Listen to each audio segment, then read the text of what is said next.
Queremos aprovechar, para aprovechar al máximo el tiempo que nos resta de este espacio, la presencia, como cada jueves, de nuestro querido reverendo Padre Ángel Díaz en el segmento Desde la Fe, con el tema en el día de hoy, agua, vida y desarrollo, discernir el verdadero progreso del país. Es el tema que va a tocar nuestro querido reverendo Padre Ángel Díaz en el segmento Desde la Fe, a quien saludamos y le damos la bienvenida para aprovechar al máximo con este pero tan importante tema que está en el tapete. Saludos, Padre, qué bueno que está con nosotros. Víctor, buenos días, buenas tardes, buenas noches, dependiendo de la hora que nos vean. Exacto, sí. Todos los televidentes y youtuberos que cada día siguen este espacio para ponernos al día y ver una perspectiva, los temas desde una perspectiva un poco distinta, porque lo vemos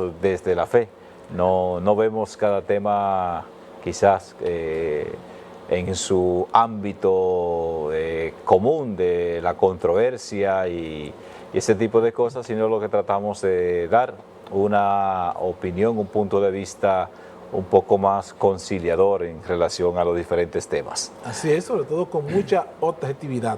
Padre, el tema que usted va a tocar en este momento, en este segmento, agua, vida y desarrollo, y la agrega, discernir el verdadero progreso. Un tema que ha estado en el tapete y que definitivamente ha enfrentado y va a seguir enfrentando muchos intereses. Pero esa parte, como usted lo ha titulado en el día de hoy, creo que es lo más correcto. Hablar de agua es hablar de vida. Así es. Y la combinación de estas dos podemos sintetizarlo en desarrollo. Ahora bien, ¿cómo vamos nosotros entonces a hablar de verdadero progreso ante estos conflictos que está viviendo de intereses el país? Bien, lo primero es que hay que recordar que el agua es un derecho humano fundamental. Sin agua no es posible vivir, porque el agua es la vida en sí misma. Desde antes del comienzo de la filosofía ya se comenzaba a preguntarse sobre el origen de la vida, de las cosas.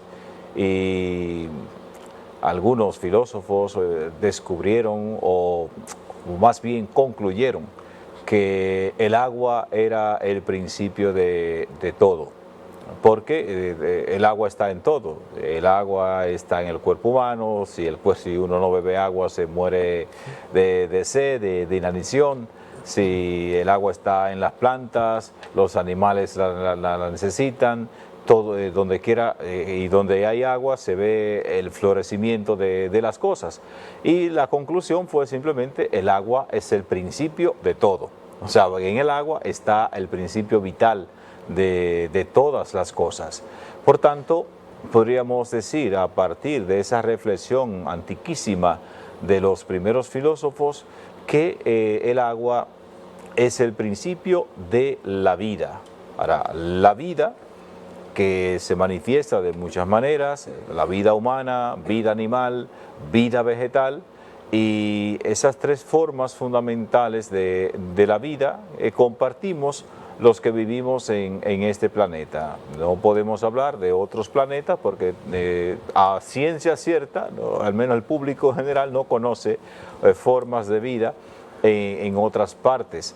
Ahora, nosotros, todos los que convivimos en este planeta, ya seamos del reino animal, del reino vegetal o la raza humana, todos necesitamos el agua para vivir. Y es un recurso fundamental sin el cual la existencia en el planeta y en ninguna otra parte no podría subsistir. Por tanto, agua y vida, podemos hablar de una mutual, de un matrimonio inseparable, de un binomio que no puede existir el uno sin el otro. Como diría alguien, la sinergia perfecta. Exacto. Entonces, Padre, este tema que, claro está, viene a propósito de esta situación que actualmente, como decía al principio, ha enfrentado y va a seguir enfrentando diversos sectores. Y es, por ejemplo, a la explotación que se tiene, este proyecto precisamente que hay en San Juan. Un proyecto extremadamente ambicioso en términos económicos, pero también extremadamente ambicioso, donde se pone en riesgo eso que usted acaba de mencionar, que es el agua, que es la vida, y quieren poner el progreso, el llamado progreso, por encima de esta sinergia, que es la vida y el agua. Bien, ahí está a la otra palabra clave, progreso. Progreso. El progreso está, la doctrina social de la Iglesia se han escrito documentos sobre el progreso, y dentro de otros documentos sociales se ha escrito algo referente al progreso, pero documento completo dedicado al progreso hay uno que es la Populorum Progressio del Papa Pablo VI. ¿Y qué propone el Papa Pablo VI en la Populorum Progressio? Habla del desarrollo integral de los pueblos. No habla solamente de desarrollo, no habla solamente de progreso, porque el tema del progreso, de hecho para muchos, se convirtió en un mito de la modernidad, como se dice, una promesa incumplida de una época y que dio al traste con un descontento de la población, que ha dado incluso al surgimiento de una nueva época que llamamos posmodernidad, algo de lo que podemos hablar en otro tema. Volviendo al tema del desarrollo, el Papa y la doctrina social de la Iglesia en sentido general siempre se habla de un desarrollo integral, pero es ahí en ese documento Populorum Progressio donde se propone ya de forma más amplia y detallada qué significa el tema del desarrollo, el derecho que tienen todos los pueblos a desarrollarse, al progreso. Eso es un derecho universal, pero ese desarrollo tiene que ser integral, es decir, no solo puede medirse mediante el crecimiento económico, mediante la adquisición de recursos económicos, porque el crecimiento económico no necesariamente significa desarrollo. Y ahí es donde muchas veces nos confundimos. Siempre oímos hablar los organismos internacionales de un crecimiento, pero hablar de desarrollo, pero no se habla nunca de desarrollo integral. ¿Y qué significa el desarrollo integral? Como la palabra indica, tiene que integrar todas las aristas de la vida del ser humano, de la vida social, la vida política, etc. No puede quedar ningún elemento, incluyendo los elementos espirituales, porque el ser humano por naturaleza es un ser, es religioso, y como tal tú no puedes medir un elemento sin tener en cuenta ese aspecto espiritual, psicológico, religioso que tiene el ser humano por naturaleza. Por eso el desarrollo integral implica todo eso, y no solo el progreso temporal, no solo la acumulación de riquezas materiales, que son importantes para ese desarrollo, pero no integral. Pero tiene que ser integral, no puede ser en una sola dimensión. Entonces, el desarrollo que queremos para el país, para toda región, tiene que ser integral. ¿Y qué significa eso? Bueno, que se debe respetar también el ambiente, se debe respetar la ecología. De ahí que vienen otros documentos de la doctrina social de la Iglesia que van a hablar de una ecología responsable. El caso del mismo Pablo VI, el Papa Benedicto, el Papa Juan Pablo II hablaron de ese sentido de la ecología, respetando la naturaleza, respetando la ecología, de un desarrollo, respetando el medio ambiente. Y luego el Papa Francisco, que como decimos le pone la tapa al pomo con la Laudato Si, que es un documento totalmente destinado al tema ecológico, al cuidado de la casa común, como es el término que el Papa Francisco prefirió utilizar antes que el término ecología, que aparece muy poco en el documento, para quizás distanciarse y desligarse de unos grupos que dicen defender la ecología, pero muchas veces defienden la ecología y no defienden la vida humana. Entonces, para evitar, vamos a decir, asociarse a esos grupos que más que ecologistas lo que defienden es un ecologismo, más que la ecología es un ecologismo, es decir, se convierte en una ideología. El Papa, distanciándose de eso, utiliza siempre el cuidado de la casa común. El documento se llama a sí mismo, Laudato Si, sobre el cuidado de la casa común. ¿Y qué hace el Papa? El documento, padre, que precisamente ahora ha vuelto a revivir y ha sido elogiado, pero... Bueno, documento que en la historia conocida es el documento más aceptado, que ha sido más aceptado y difundido, yo creo, de la historia de los documentos papales. Antes de ayer, invitado aquí en el programa a Víctor Almanzar, y hacía alusión precisamente, decía que, como tal que usted señala, que es el documento más importante que se conoce en esa área, como es ese documento del Papa. Sí, fue muy elogiado. Sin embargo, la segunda parte de este documento, quizás Víctor Almanzar ni siquiera la conoce. Y no, digo, que me perdone, yo, no, si la conoce o no la conoce, pero al menos quizás no lo mencionó, que se llama Laudate Deum, que es este último documento del año 2023. Entonces, ¿qué es Laudate Deum? El Laudato Si es una encíclica donde el Papa presenta el panorama, el problema, reflexiona, utilizando el método de la doctrina social de la Iglesia, que es el ver, juzgar y actuar, que es un método de pensamiento tanto filosófico como teológico. Entonces, usando este método, el Papa presenta la realidad, luego establece un juicio sobre esa realidad a la luz de la fe, de la teología, de la filosofía, de las ciencias humanas, y finalmente presenta una serie de acciones, lo que llamamos en la doctrina social de la Iglesia, unas directrices de acción. Ahora bien, en Laudate Deum, entonces el documento ya es solo sobre la parte práctica. Plantea soluciones más bien. Plantea soluciones, sí, porque es la segunda parte, y en vez de ser una encíclica es una exhortación apostólica. ¿Cuál es la diferencia? Bueno, la exhortación apostólica va a lo concreto. La primera es una reflexión general, aunque plantea algunos elementos, cosas que podemos hacer para, en ese caso, proteger la casa común, pero en Laudate Deum ya es completo. Claro está que comienza lamentándose de que no hemos crecido lo suficiente en cuanto a la protección, al cuidado de la casa común. Entonces, cuando nosotros aprendamos a hacer eso, podemos hablar de un verdadero desarrollo integral, respetando nuestra casa común. Y en República Dominicana lo que se está debatiendo es precisamente eso. Hay siempre dos polos. Aquí el término medio, la conciliación, no abunda mucho en estos temas. Lo que hay unos que se oponen radicalmente a todo y otros que están abiertos total y absolutamente a la explotación.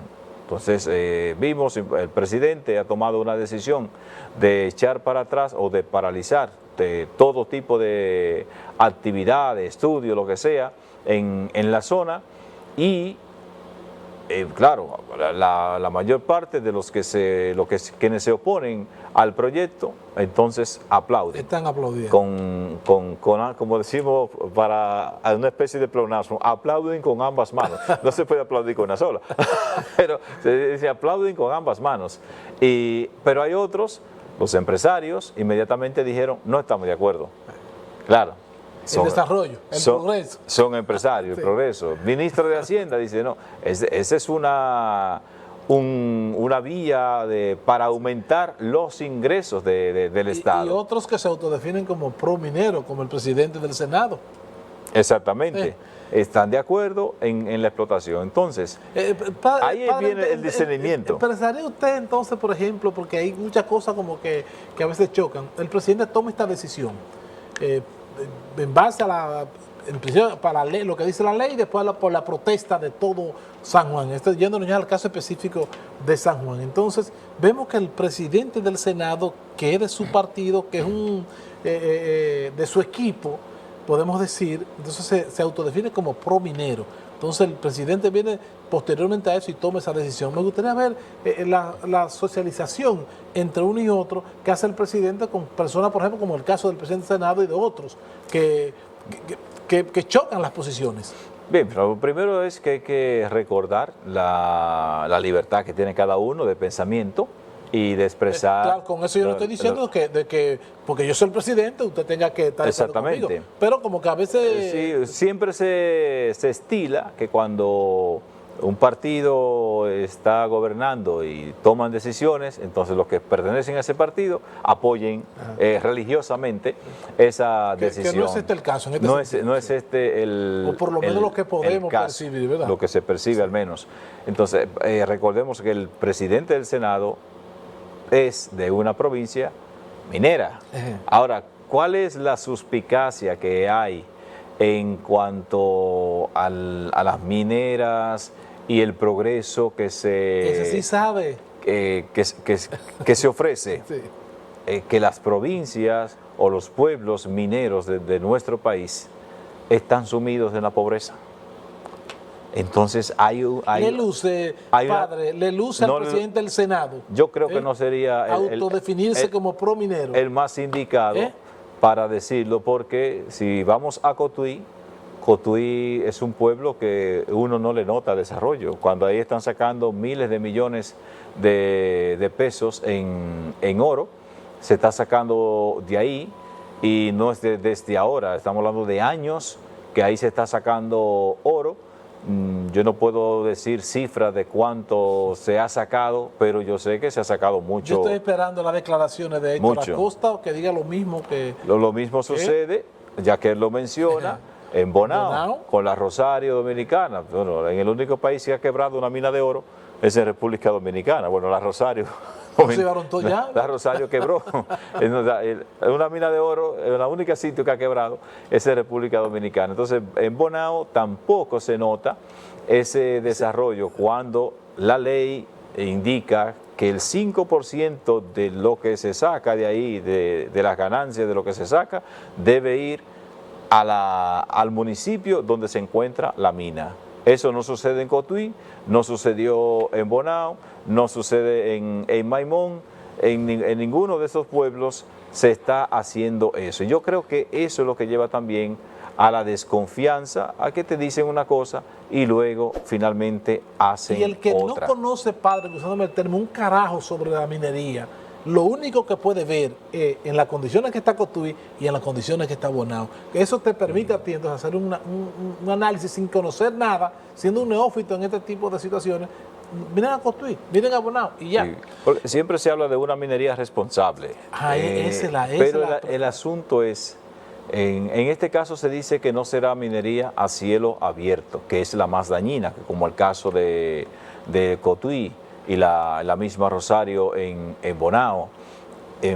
Esa mina a cielo abierto destruye mucho más. La que es bajo tierra es menos dañina, no que no sea dañina. Ahora, el asunto es la cantidad de arroyos, de afluentes de agua que hay en esa zona. Incluso yo vi por ahí algún video en la trocha, de una de las trochas que hay, ahí mismo saliendo el agua. Y ahí es que entra ya la última parte del título de nuestro tema, el discernimiento. Hay que discernir qué es lo que más conviene, qué podemos hacer, cómo realmente podemos desarrollar esa zona, que es una zona que necesita desarrollo, pero hay ejemplos de comunidades en otros países que se han opuesto a la minería y han buscado otra forma de subsistencia mantienen su agua, mantienen sus bosques, mantienen una biodiversidad amplia, entonces han podido salir adelante, mientras que otras comunidades que sí dieron el permiso, el beneplácito para la explotación, pues hoy ni tienen el progreso, no tienen el desarrollo y tampoco tienen agua ni biodiversidad. Padre, en Cotuí y en Bonao. Más o menos. Padre, yo quiero oír una opinión suya con respecto a este tema. En estos ya 3 minutos que nos quedan. ¿Entiende el padre Ángel Díaz que el presidente Luis Abinader Corona podría mantener esta decisión por mucho tiempo, producto de los intereses económicos que esto representa?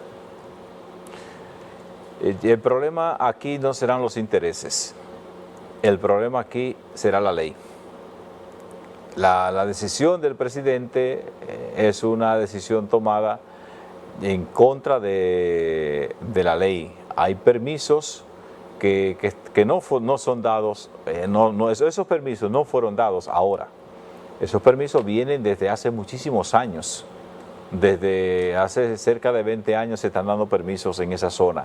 Entonces yo creo que el presidente tomó la decisión, como se ha caracterizado muchas veces, de echar para atrás algunas cosas y que es un gobierno que escucha, un presidente que escucha, y eso se le reconoce, que ciertamente escucha muchas veces al pueblo cuando reclama y demás, lo cual le ha impedido incluso hacer cosas que eran necesarias, como por ejemplo la reforma fiscal, que está pendiente y ya no se sabe cuándo se va a hacer, porque por el tema de que estamos muy cerca de año electoral, esa reforma no se va a hacer ahora, debió hacerse cuando tenía que hacerse. Entonces, el presidente echa para atrás. ¿Qué debió hacerse en ese momento? Bueno, escuchar, y okay, vamos a enmendar, qué es lo que se dice, vamos a enmendar, para entre todos hacer la mejor reforma posible. Ahora, lo mismo creo que va a suceder con esto. El presidente ha echado para atrás, ha paralizado momentáneamente, pero yo no creo... Y va a haber otro para atrás. No creo que esa paralización se vaya a mantener por mucho tiempo. Mantener, porque la ley obliga y esas compañías van a accionar en contra del país en tribunales internacionales, porque si hay una cosa que se vende internacionalmente en nuestro país, se llama la seguridad jurídica, y por eso hablamos de que en nuestro país, por ejemplo, para este año se prevé cerca de 6.000 millones de dólares en inversión extranjera. Entonces, ¿por qué llega ese dinero aquí? Por la seguridad jurídica y por la rentabilidad, que lo ha dicho el mismo presidente en una entrevista que dio ahora a un periodista, creo que de Uruguay o argentino en esta semana. Entonces, ese dinero viene a República Dominicana porque ofrecemos seguridad jurídica y porque ofrece rentabilidad. Y si el presidente de un plumazo dice no, hay que paralizarlo todo, la seguridad jurídica, ¿dónde queda? Asimismo, entonces, va a ser el impacto. Fíjese que al día siguiente del presidente decir paralizar los trabajos, automáticamente salieron informaciones de todas las compañías canadienses que están aquí haciendo ese tipo de labor, lo que significó eso en las bolsas, cómo bajaron los beneficios inmediatamente. O sea, que sí, eso es parte del impacto. Es un asunto que yo creo que no se va a mantener, no tanto por los intereses, sino por la ley misma que obliga a que se cumpla. Ya habrá otra forma. O una combinación por la ley también y por el impacto de los intereses que eso tiene. Sí, ambas cosas. Pero creo que la ley te va a obligar más que los intereses. Yo creo que se va a buscar un bajadero para que eso se retome, y tal vez después que terminen los estudios, porque debe haber en el contrato, en el permiso, debe haber alguna cláusula que el gobierno tenga o no la potestad de dar el permiso definitivo para la explotación.